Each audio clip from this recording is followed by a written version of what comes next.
The Idries Shah Foundation Podcast. Practical Psychology for Today. Featuring the works of Idries Shah, voiced by David Alt.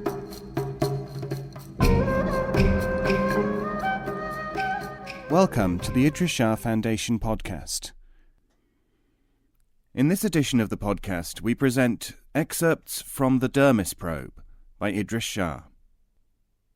This audio has been made available by the Idries Shah Foundation. Salute to the Thief. Junaid of Baghdad was passing the scene of a public hanging, where a thief was on the scaffold. Junaid bowed towards the criminal. Someone asked him, "Why did you do that?" Junaid said, "I was bowing before his single-mindedness. For his aim, that man has given his life." Show a man too many camel's bones, or show them to him too often, and he will not be able to recognize a camel when he comes across a live one. Mirza Ahsan of Tabriz. Headquarters, Earth. Do not tell your secrets to everyone in this headquarters, Earth. We have surveyed it well. There was nobody to whom to entrust secrets. Anwar-e Suhaili. The Critic. A number of disciples incessantly sang the praises of a certain Sufi teacher. One day they surrounded the dwelling of a dervish who had criticized him. They said, "You have attacked and calumniated our teacher. We demand that you retract what you have said." He answered, "How trivial and shallow is the reasoning of the raw. Return to your master and ask him to tell you why Arif Yahya criticizes him, for you should have done that before coming here, one exciting the other like a pack of wolves, intent only on destruction." The disciples retreated.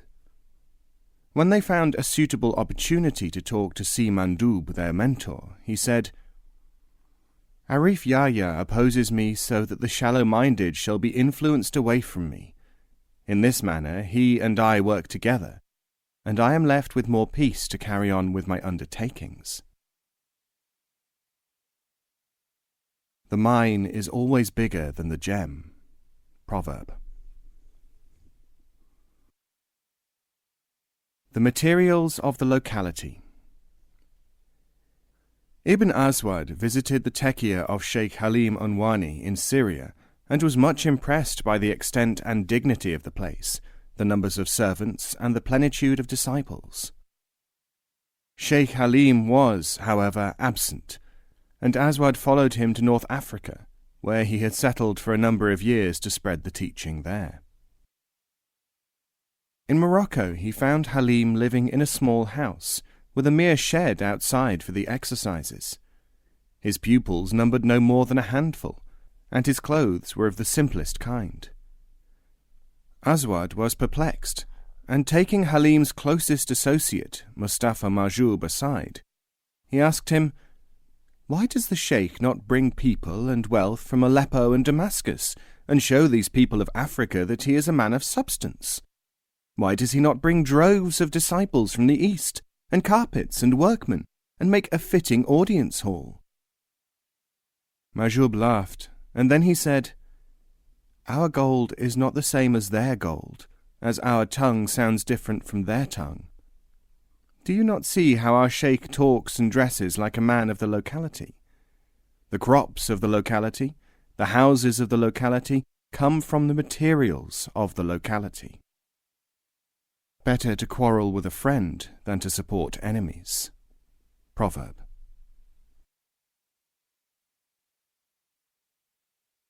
The strange becomes commonplace. A scholar asked the great sage Afzal of Iskandaria, "What can you tell me of Ali Mazimi, your teacher, to whom you attribute qualities which have fashioned you?" Afzal answered, "His poetry intoxicated me, and his love of mankind suffused me, and his self-sacrificing services elated me." The scholar said, "Such a man would indeed be able to fashion angels."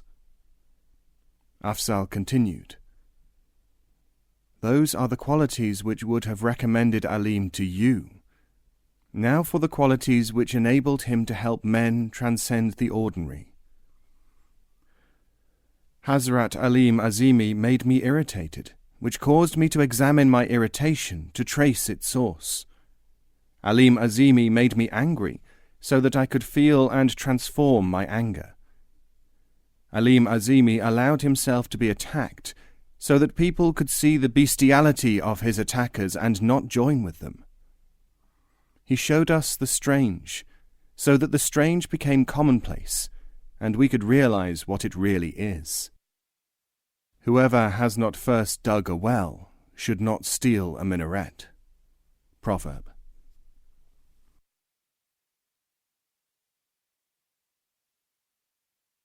Invisible service. Ajnabi used to give away books, saying, "I have finished with this. Perhaps you would like it." He also gave food to people, saying, "I am not hungry. Would you like to eat?" His companion Husseini once said to him, "You never allow people to perceive what you are doing for them. They think they are getting something which is of no use to you, therefore they do not prize it." Ajnabi said, "I do not expect them to prize it. In fact, I do not want them to prize it. I want them to benefit, not to adulate." Husseini records, Ajnabi gave his teachings in the same way too. Nobody ever knew what they were learning, because he made them possessors of learning in a manner which prevented them from prizing learning. They generally thought that they were taking part in some completely irrelevant activity. Ajnabi used to say, "That portion of learning which people prize is precisely that part which is not doing them any good, like a sweetmeat which is admired but not eaten." None meets harm who knows his capacity. Proverb. Dismissed. Anwar of Badakhshan was perplexed when he visited Aleppo and found as Maulana Bahuddin's representative there a man whom the Maulana had dismissed from his presence several years before. Anwar, when he returned to Bokhara, asked the Maulana how it could be that someone who had been the target of the teacher's wrath could find eventual acceptance in such a high position. The Maulana said, "The wind blows floating seeds, and makes them fly to wherever they may flourish if the possibility exists. To the outward observer, the wind may appear hostile to the seeds. But what, in such an instance, is the function of the wind, if it is not to provide the impetus which the seeds need? If you are covetous, you are not a prisoner. If you are greedy, you will never be filled." Proverb.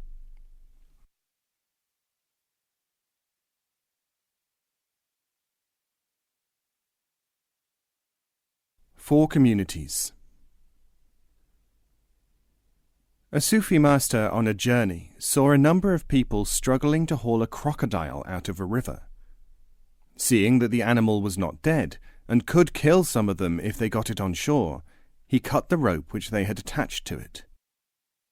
The people seized him and beat him, crying, "Dressed like a Sufi, he is a hypocrite as well as a wrongdoer, for Sufis only do what is good." Some time later he came upon a group of dervishes who thought that by action they would attain being. He told them that their being would come through inaction. They put him to flight. Subsequently he settled among a school of seekers who were contemplatives. He realized that they needed action, so he told them, "Being comes through action." They followed his guidance until one of the dervishes happened to call upon a friend, after which he came back and told them, "This man is a fraud and an opportunist. He used to preach being comes from inaction and was thrown out for it, so he tries the opposite argument." So the seekers expelled the Sufi master. He found another group of people and said to them, "Being comes sometimes from action and sometimes from inaction." They answered, "If you had only told us to act when it was time to act, we would have done so.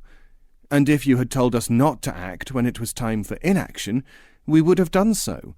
As it is, you are confusing us, dividing our concentration. Give us one dogma at a time." He had to part company with them. These were the first 4 communities with which he worked. It is rumoured that he is now living in a 5th. No surgeon can treat the wounds of the tongue. Proverb. Kindness. This is a time when, because of excessive wrongs, it is impossible to be safe in life and goods. Of whom can we think well when it is believed that if nothing bad is done to you, this has been a kindness? Anwar-e Suhaili.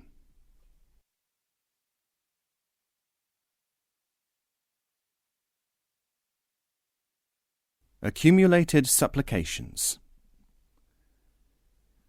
It was an established custom in a certain place for people to visit a shrine and to pray there for good fortune. They gave a small offering to the dervish who looked after the place, towards his upkeep and for charity. After many years of this tradition, whose very origin had by then been forgotten, a really needy man arrived. But he asked for nothing. At the moment of his arrival, a charitable individual came upon him. The charitable man said, "I have made a vow to give away all my money at this place to the first person I meet." He bestowed every penny of his wealth upon the truly needy man. One of the disciples of the dervish asked the inner meaning of this transaction. The dervish, full of wisdom, told him, "The accumulated supplications were waiting for a needy man who did not ask. As soon as he appeared, the right aspirations operated, and the prayers were able to take a true effect." "But the people believe that the shrine itself brings them good fortune," objected a bystander. "It brings good fortune to those worthy of it. The unworthy attribute their luck to having been at the shrine. But attribution is often different from origin."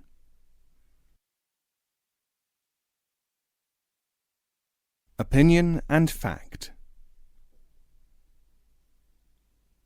A great teacher who knew the way to wisdom was visited by a group of seekers. They found him in his courtyard, surrounded by disciples, in the midst of revels. Some of the observers said, "How obnoxious! This is no way to behave, whatever the pretext." Others said, "This seems to us excellent. We like this kind of teaching and wish to take part in it." Yet others said, "We are partly perplexed and wish to know more about this puzzle." The rest said to one another, "There may be some wisdom in this, but whether we should ask about it or not, we do not know." The teacher sent them all away. And these people all spread, in conversation and in writing, their opinions of the occasion. Even those who did not allude to their experience directly were affected by it, and their speech and even actions reflected their feelings about it. Some time later, certain members of this party again passed that way. They called upon the teacher. They stood at his door, observing that within the courtyard he and his students now sat, decorously, deep in contemplation. "This is better," said some of the visitors, "for he has learned from our protests." "This is excellent," said others. "The last time he was undoubtedly only testing us." "This is too sombre," said others. "Surely we can find long faces anywhere." And there were other opinions, spoken and otherwise. The great sage, when the time of reflection was over, sent all these visitors away. Much later, A small number returned and sought his interpretation of what they had experienced. They presented themselves at the gate and looked into the courtyard. The teacher sat there alone, neither revelling nor in meditation. His former disciples were nowhere to be seen. "You may now hear the whole story," he said, "for I have been able to dismiss my disciples. The task is done. When you first came here, that class of mine had been too serious. I was in the process of applying the corrective. The second time you came, they had been too gay. I was applying the corrective. When a man is working, he does not always explain himself to casual visitors, however interested the visitors may think themselves to be. When an action is in progress, what counts is the correct operation of that action. Under these circumstances, external evaluation becomes a secondary concern. What people may imagine about something is more descriptive of themselves than of the situation. Rust. Rust, through washing, never became white. Anwar-e Suhaili.